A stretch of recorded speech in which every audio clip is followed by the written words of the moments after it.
অনেক দিনের ভিডিও তোমাদের সাথে শেয়ার করছি। এটা অনেক দিনকার, যেটা হচ্ছে আমাদের সেকেন্ড জামাই ষষ্ঠী, যেটা অনেক দিন আগেই ভিডিওটা করা ছিল। হঠাৎ গ্যালারিতে দেখতে পেলাম, তাই ভাবলাম একটা ছোট ভিডিও করা যাক, যেটা তোমাদের সাথে শেয়ার করব। তো আমাদের এটা সেকেন্ড হচ্ছে জামাই ষষ্ঠী ছিল, যেখানে আমরা খুব এক্সাইটেড ছিলাম। আমি তো ভীষণ এক্সাইটেড।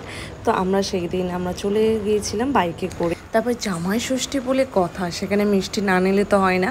আমরা প্রত্যেকবারে যখন আমরা বাপের বাড়ি যাই দুজনে একসাথে, তখন এখান থেকেই আমরা মিষ্টি নিই, যেটা হচ্ছে পাটুলি পেরিয়ে কৈলাস সুইট, খুব ভালো মিষ্টি।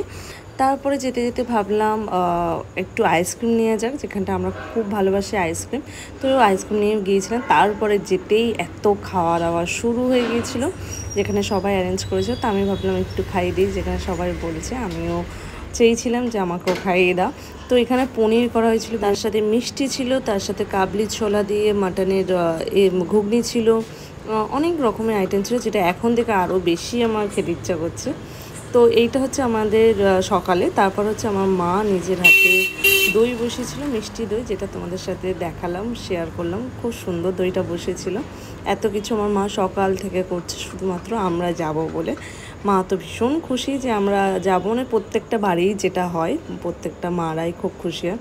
তা এত দই আমার মা নিজের হাতে এটা করেছিল, দই পেতেছিল। তারপরে দুপুরে খাওয়া দাওয়া আমাদের স্টার্ট। দুপুরে খাওয়া দাওয়ার মেনুটা ছিল এতটা, যেটা হচ্ছে জয়ের জন্য স্পেশাল করা হয়েছিল। এত কিছু খাওয়া দাওয়া, সেখানে আমরাও খেয়েছি, বাট আমরা এত কিছু খাইনি, আমরা কয়েকটা জিনিসে খেয়েছি। এটা সব বাঙালি আইটেমই করা হয়েছিল, কারণ আমার মা ভীষণ পছন্দ করে বাঙালি আইটেম। তো বাঙালি আইটেমই করা হয়েছিল, তার সাথে ফল থেকে শুরু করে দই মিষ্টি তো আছেই। আজকে এই পর্যন্তই ব্লগ।